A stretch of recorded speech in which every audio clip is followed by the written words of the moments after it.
Hey, what is up guys? This is Chris and I'm back with more Everyday RC and part 2 of my Losi 5T engine rebuild series. That's right guys. So here it is. This is the fully cleaned, rebuilt and reassembled engine from my Losi 5T, and check it out. It is definitely a thing of beauty guys. I put a lot of work into this, and if you haven't checked out part 1 of the engine rebuild series, I will put a link in the description box below, and I will also put a link in the top of the video where I go over all the upgraded parts I've put into this stock engine. So if you had any questions about that, definitely go check out part 1 of the engine rebuild series. And as you can see, I resealed my head gasket. There's my outerwears cover for the crankcase. I know a lot of you were asking me about the flywheel that I was using, and you definitely have to use a crankcase cover outerwears. But in this video, I will be going over everything that it took to get the engine to this stage as of right now. It will be a fully detailed video. So I did go over briefly in my first video the cause of the engine damage, and that was because my air filter had failed and the engine sucked in a lot of dirt. So this was my original air filter. This is the TGN DT1 triple stage low profile air filter. And after many years of use, you can see that there's a lot of dirt inside the air filter. And I always clean this air filter and used Bel-Ray air filter foam after every use, but I guess after a lot of years of use, it finally sucked in a lot of dirt. And I always used, in conjunction with my air filter, an OUTERWEARS air filter cover, which is basically a waterproof breathable mesh. But as you can see, after many years, it definitely got very stretched out. So I went to a company that I always use, and that's called DDM, Dave's Discount Motors. And I picked up a new TGN DT1 triple stage air filter, and this is brand new out of the box, and you can see the difference. It's pre-oiled, and this is what it looks like when it's brand new. So definitely a big difference from a used one to a brand new one. Check it out. And I went with the new outerwears cover, and I ended up going with a blue one because I have a lot of blue accents on the truck, and I also have the MSD blue ignition coil wire, so I figured that this would look pretty cool. So I figured I'd give it a shot and pick up a new outerwears cover, and you could definitely see the difference in the elastic on this, how stretched out the old one is compared to the new one. So I figured that would make a huge difference. So I am going to go over every step that it took to rebuild the engine right now.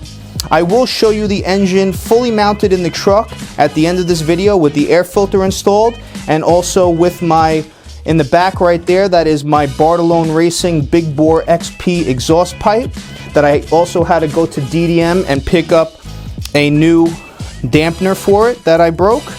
So this is the new rubber dampener for the exhaust pipe.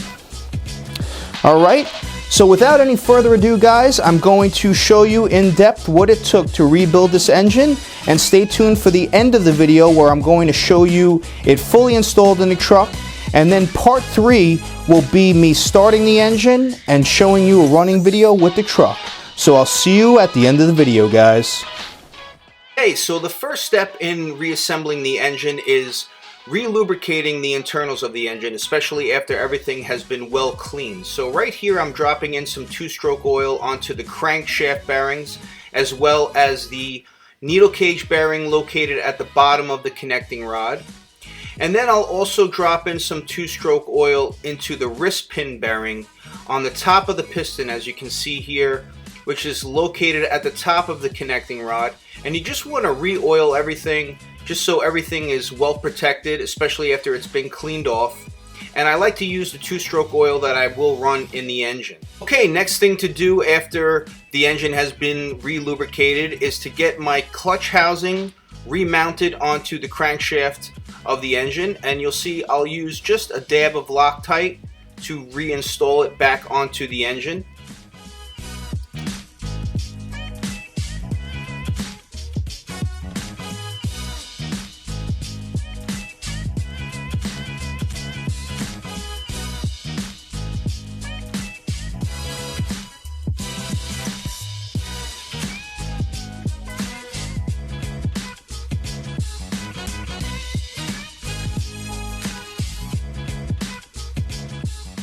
Okay, so the next step is to prep the area with some isopropyl rubbing alcohol, because I am going to reseal this engine with Permatex high temperature copper silicone.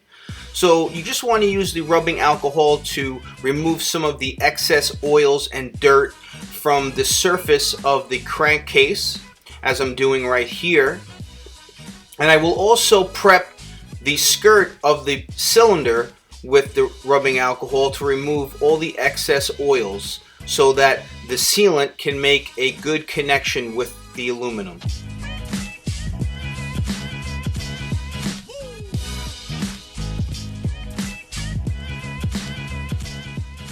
So this is the sealant I will use to reseal the head gasket of this engine, and this Permatex Ultra Copper Maximum Temperature Silicone. And I'm using this because I am using a copper head gasket. So I will make a copper sandwich with the sealant and my copper head gasket. And before you go any further, it's important to make sure that the opening of your piston ring is positioned at the locator pin on the piston. Now it's time to start applying the copper silicone to the surface of the crankcase. And I'll use a rubber glove and squeeze some out on the tip of my finger. And you want to lightly apply this, guys. I can't stress it enough. You're just going to lightly apply it and start dabbing it onto the surface. You don't want to go too heavy. You want a very thin amount. Just go around the base and apply it very carefully, guys. You don't want any excess sealant on the inside of the engine, and make sure you only apply it to the surface. And follow the same procedure for the skirt of the cylinder. And also, I wanted to note, if you didn't watch part 1, you can see the dimples that I have made with an automatic punch, and that helps seal the engine even more, considering that this is a 2-bolt cylinder. So it gives it a little bit more surface area, and it helps the cylinder from shifting. So that might be one extra step you want to take. You also want to be very careful when you do that as well.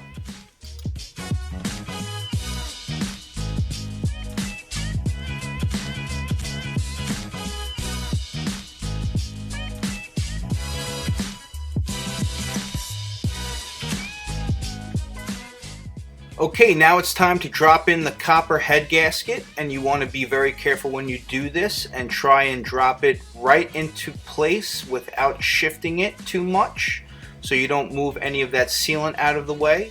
So be very careful when you do this.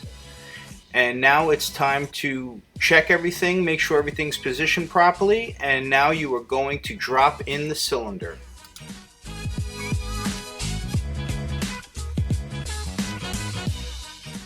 Okay, so before you drop in your cylinder, you want to make sure that your piston ring is compressed and positioned properly at the locator pin on the piston.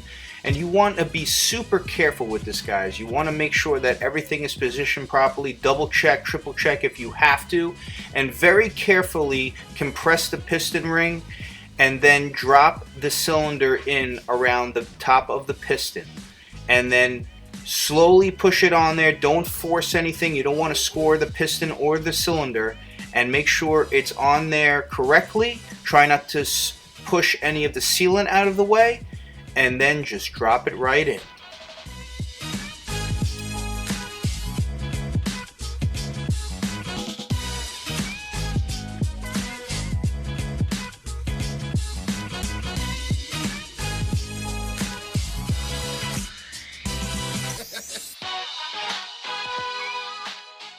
Okay, with everything in place now, you want to start tightening your cylinder bolts on the head, and you want to continuously check rotation of the engine, make sure nothing is binding, and before you fully tighten in the cylinder bolts, you want to spin everything, make sure everything finds its happy place, and then slowly start tightening each cylinder bolt. And as you keep tightening them, just keep rotating the engine to make sure everything is spinning freely.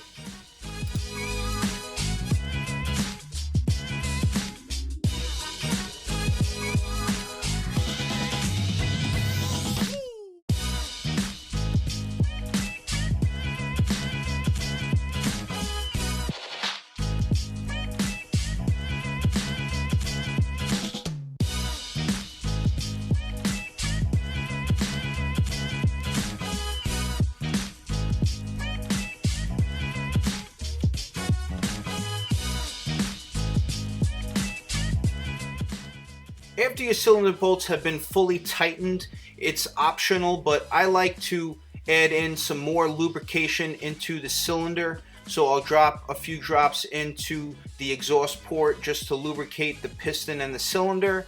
And then I will also drop some into the intake side of the engine, and I'll raise the piston to top dead center and drop some into the bottom of the crankcase engine.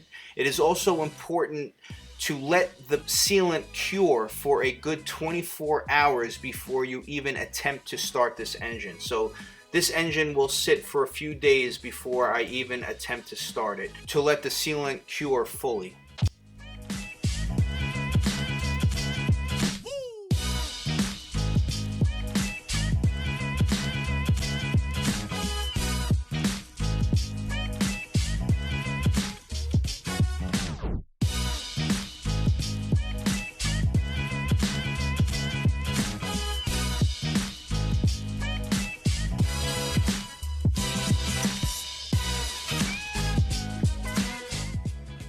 Okay, so as long as you're careful, you can continue with the reassembly of the engine. So next step is to reinstall the ignition coil back onto the cylinder of the engine, and it's important that you put your plastic spacers back onto the posts on the cylinder, and basically you will just reattach it to the posts on the cylinder, making sure that the magnet of the flywheel is not in place so it doesn't obstruct the installation.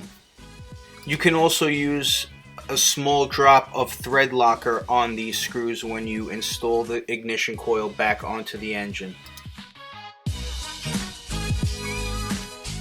Okay, the next step is very important. You want to have the proper gap in between your ignition coil and your flywheel magnet.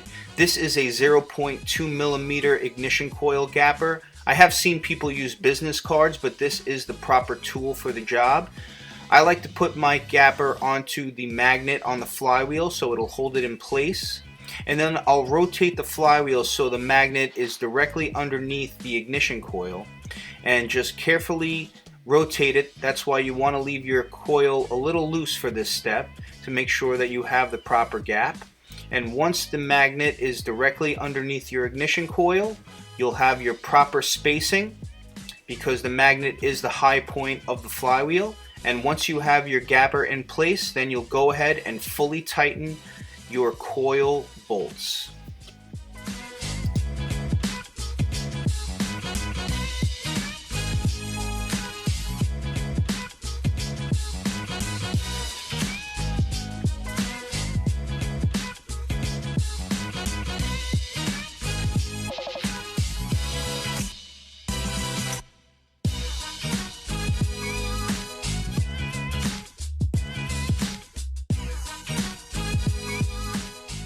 Next step is to get the insulator block intake manifold mounted to the intake of the engine.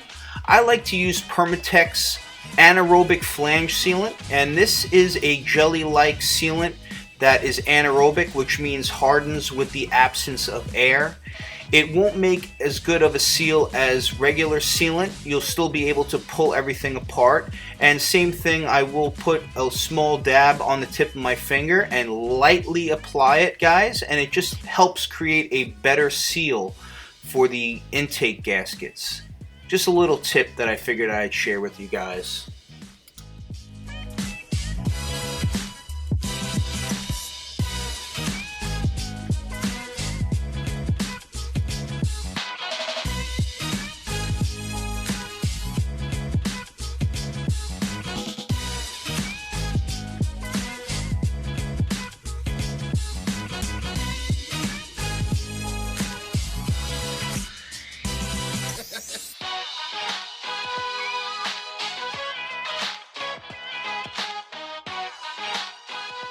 Now that the intake gasket has been stuck onto the intake of the cylinder, this is my RB Innovations intake manifold, and I will apply the Permatex flange sealant to the surface of the intake manifold, just once again to create a better seal for the intake. You want to lightly apply it the same way, guys, and you want to take notice that you don't get any flange sealant on the impulse hole on the intake of the cylinder or the intake of the manifold.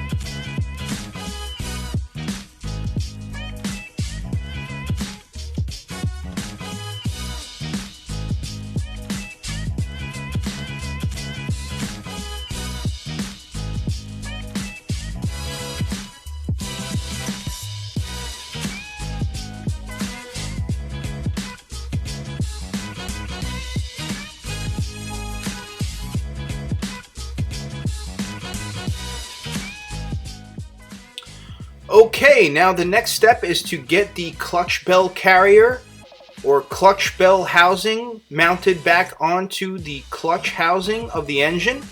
So you're just simply going to put it in place and install the 4 screws. That I will also apply a light bit of Loctite. Don't go too crazy with the Loctite, guys. Just a small dab will do you.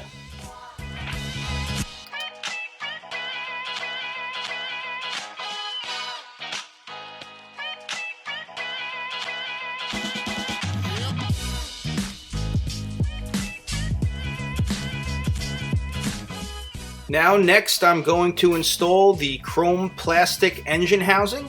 Very simple and straightforward. Get that into place and tuck the ignition coil wire into the space provided.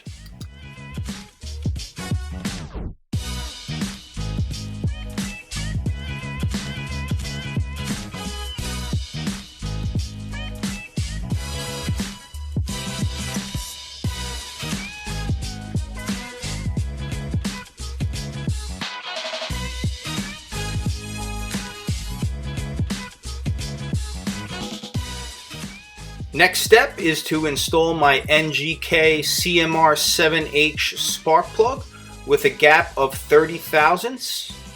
Very simple, just put it in there and tighten it up. Next step is to install the MSD spark plug boot down onto the spark plug. And on these plug boots you have to push down really hard and make sure that they are all the way pushed down on top of the spark plug, and you should have no issues with the plug boot popping off. I know that they fit very tight, but that's the way they are designed. Right here I'm just finishing off the installation of the engine housing with the last screw that's left to install onto the cylinder of the engine.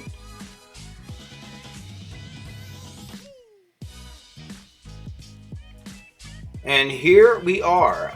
As you can see, you should be able to lift the engine by the spark plug boot, and I'm just showing the placement of my Killer B Super B kill switch, how it comes out the back of the top chrome housing. And this is your kill switch. You have to feed the wire through the back of the engine housing. Now it's time to get the pull start mounted onto the engine. This part is pretty straightforward. You're basically just going to install the pull start housing onto the front of the engine. You might have to pull the pull start a few times to get the starter pulley engaged onto the starter poles to get it into place if it doesn't go on all the way. And once you do that, just simply install all your hardware.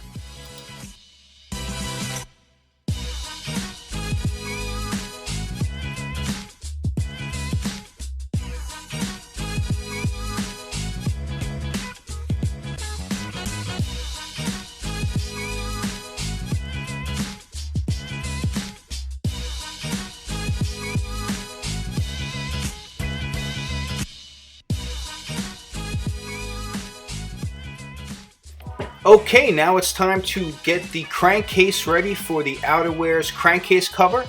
And as you can see, I installed all my Velcro onto the crankcase for the OUTERWEARS cover.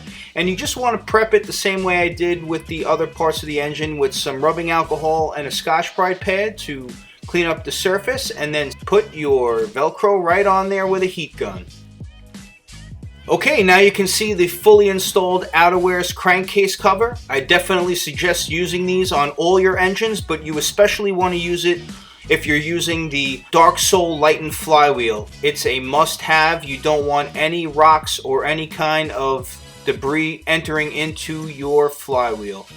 You need the protection. Okay, so now that the engine has been rebuilt and reassembled, it is time to rebuild the carburetor. Anytime you rebuild an engine, replace the upper half of the engine, it's a good idea to rebuild your carburetor, and these are the rebuild carburetor parts that I bought for my WT990 carburetor. It's a WALBORO carburetor, and this is the kit you're going to want to get. It's a K20 W8T carb kit. I do have some other gaskets that came with this kit, and I have a new primer bowl. So I'm going to show you how to rebuild this carburetor using some deep creep lubricant and a can of aerosol duster.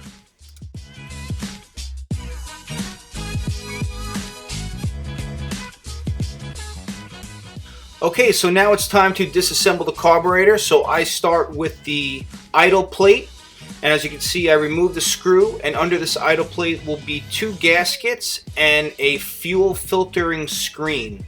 You want to see if there's any dirt in there that you can clean out, and that filtering screen will filter out a lot of dirt that has entered in through the fuel or into the carburetor. So check everything out, but we're going to be replacing all these gaskets.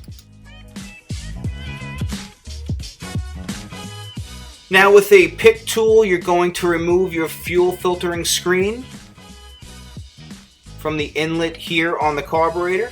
Just pick it right out of there, and you can see some dirt that was on that screen. Definitely don't want any dirt because it will obstruct the fuel flow, and check inside and just make sure that everything is clean and there is no dirt. Get rid of that screen. Now you're going to take out the 4 screws on the primer plate, and you'll see once you remove these 4 screws there will be a series of gaskets in there as well, and then it will expose your needle and metering lever and diaphragm, and once you remove those you can get to cleaning out all of the ventories inside the carburetor.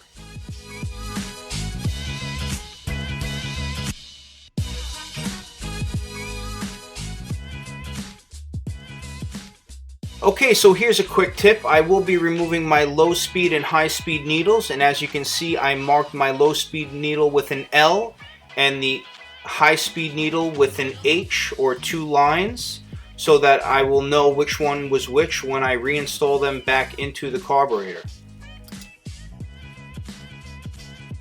Next step is to remove the metering lever and needle and metering lever spring from the carburetor. This is a little bit of a tricky step. Just make sure you put your thumb over the metering lever, because once you loosen that screw, the spring will want to pop out the needle and the metering lever. So do it very carefully, very slow, and as you can see it exposes the spring that's in there, and you're going to want to remove all of this.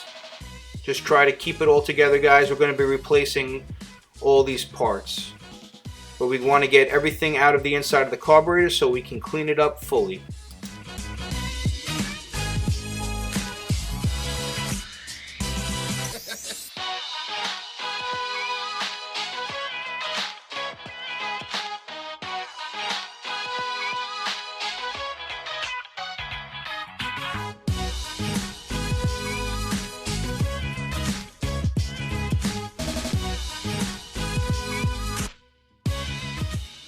Okay, so now everything has been removed from the carburetor. It's time to clean out all the ventories, all the holes, and give it a full cleaning. Scrape off any remaining gasket material and lubricate everything up.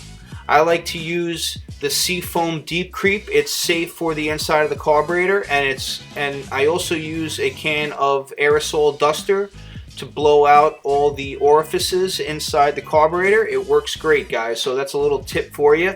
So basically that's what I'm going to be doing here, cleaning everything out and blowing out all the orifices.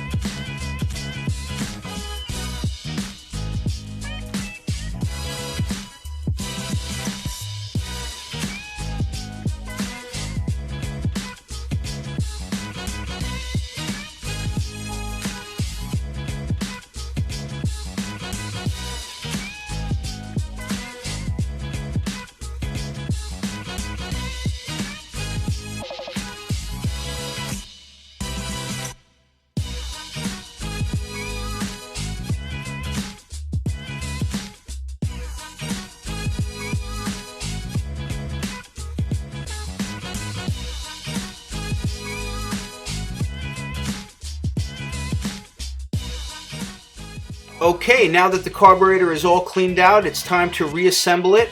So I'm going to be replacing all the old parts. These are my old needle, metering lever, fuel filter screen, and gaskets and primer.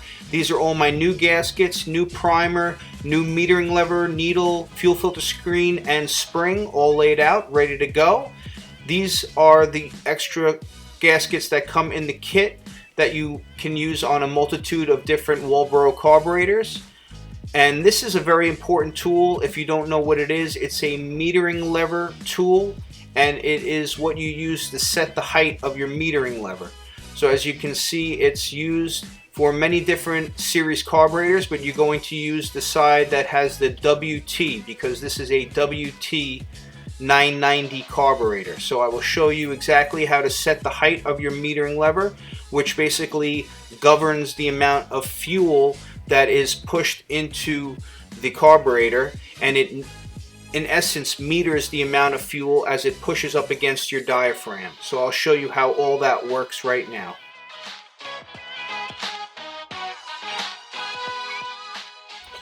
Okay, to start the reassembly, we're going to start with the idle plate, and first you're going to install your fuel filter screen into this orifice using your pick tool. Get it back down there into place. Just be careful that you don't put a hole in it, and you want to make sure that it's in there straight, nice and easy. And then you will install your paper gasket and then composite gasket, and then tighten up the idle plate.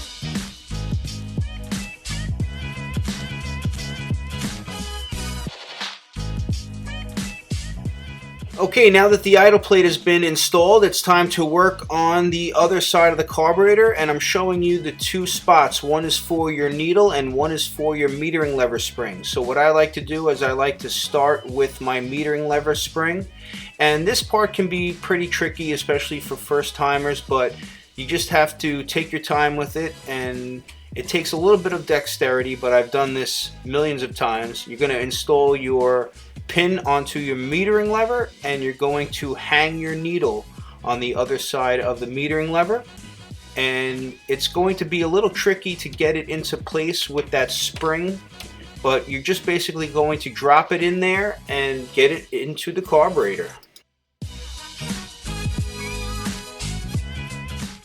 Once you drop your metering lever into the carburetor, you're just going to tighten your screw to keep everything in place, and then I will show you how to adjust the height of the metering lever.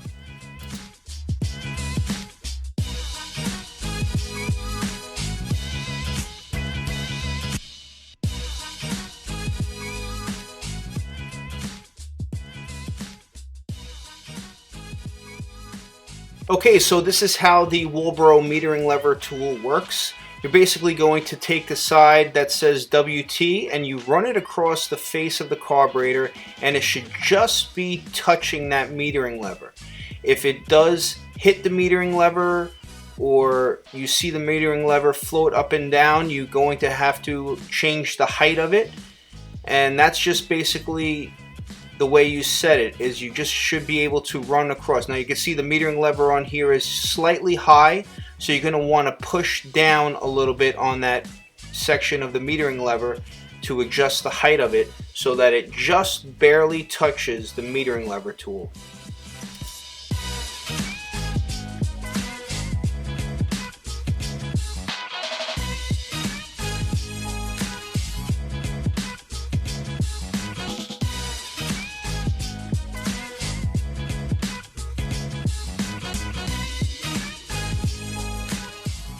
Okay, after that meticulous step, it's pretty straightforward. Just get your gaskets back onto the base of the carburetor so you can get your primer plate reinstalled, and then we'll work on the high and low speed needles.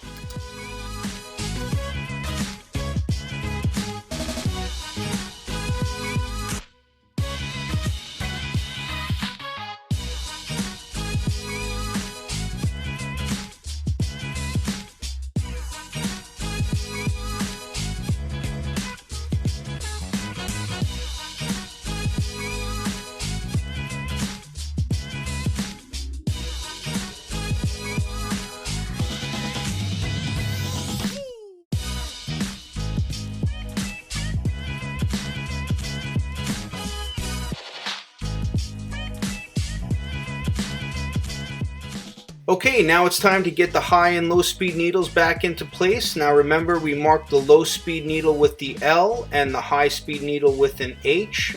So all you're going to do is just put them back into their correct positions. Now I am going to have to tune the engine once I get it started, but a good base point is anywhere from 1 to 1.5 turns from bottoming out the needles. You don't want to over tighten them when you bottom them out, but you're just going to thread them all the way in and then back them out anywhere from 1 to 1.5 turns as a good starting point. I'll show you how to tune the carburetor in a later video.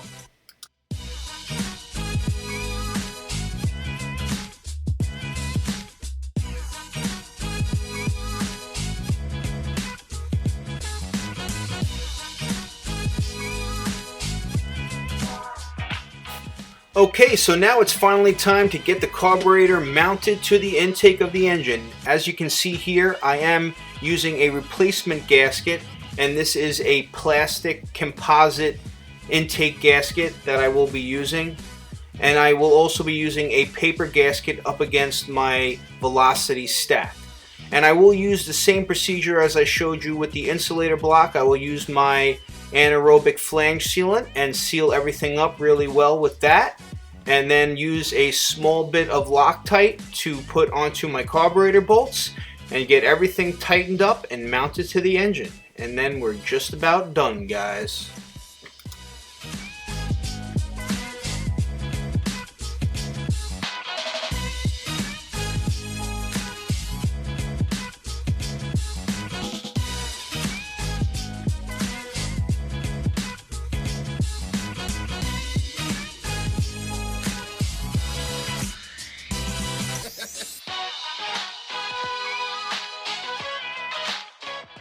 Okay, the carburetor is finally mounted up. You just want to take a rag and just clean out any of that flange sealant that might have leaked out or squeezed out onto the inside of the intake right there.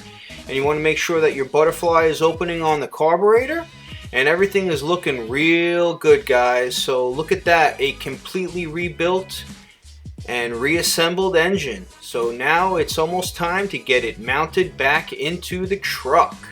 And it is a thing of beauty, guys. Check it out, it's beautiful. As you can see, look at how good that RB Innovations diaphragm filter works. It butts up right against the diaphragm of the carburetor, and everything is just complete, and form and function is at its finest. Check it out, guys. So now it's time to get the engine mounted back into the truck. So let's do this, guys. It's time to put it back in the truck, and I'll show you the finished product.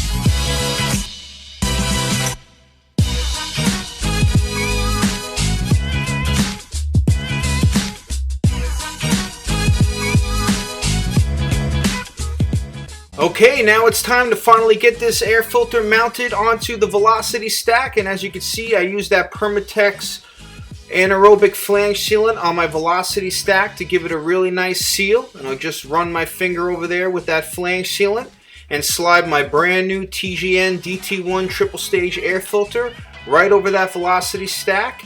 And as you can see, that flange sealant will give it a nice tight seal. There we go, guys.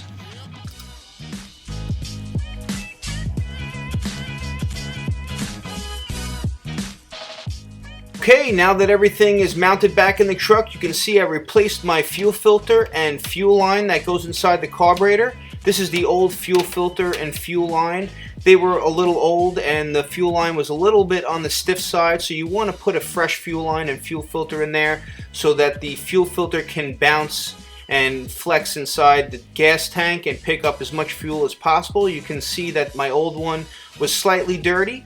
So this is my new one. You're just going to slide it inside the hole on the gas tank and then put everything in there. Those are my full force RC high flow fuel fittings, and pop everything back into place.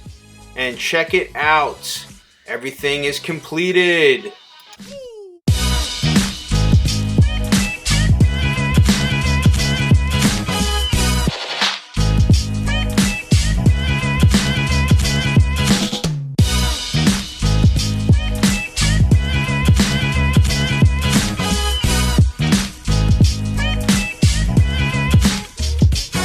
Alright guys, here we are at the end of the video, as promised, with the truck completed and fully reassembled.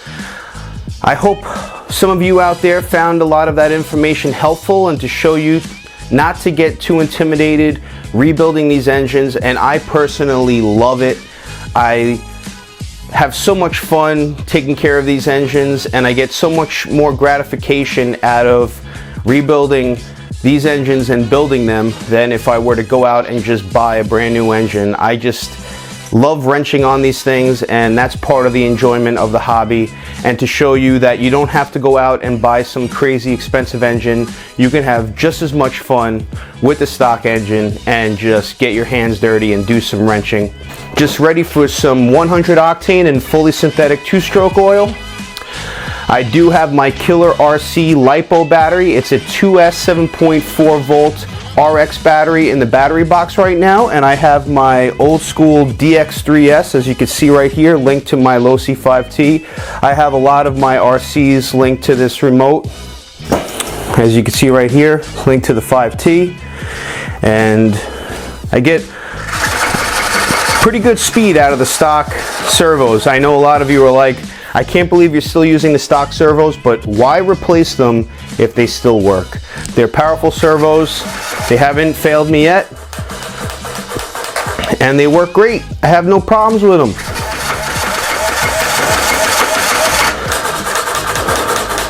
And I still get some pretty good speed with the stock nickel metal hydrate, but I upgraded to the 7.4 volt Killer RC LiPo battery, and it works great. I hope you like the blue outerwears cover on there with my new TGN DT1 triple stage low profile air filter. I think it gives a great accent to the truck. It definitely lets that blue pop all around, brings your eye all around the vehicle, just seeing all that blue.